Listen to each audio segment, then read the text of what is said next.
during potentially dangerous weather situations.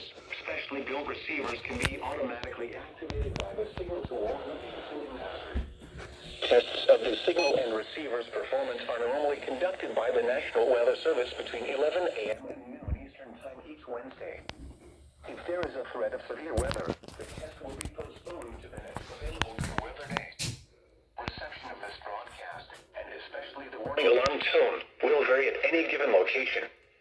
This variability, normally more noticeable at greater distances from the transmitter, can occur even though you are using a good quality receiver in good working order. The warning alarm tone will be activated for hazardous watches and warnings for the following counties in Indiana: Boone, Decatur, Delaware, Hamilton, Hancock, Hendricks, Henry, Johnson, Madison, Marion, Morgan, Rush, Shelby, and Tipton. This concludes the weekly test of weather radio station KEC74.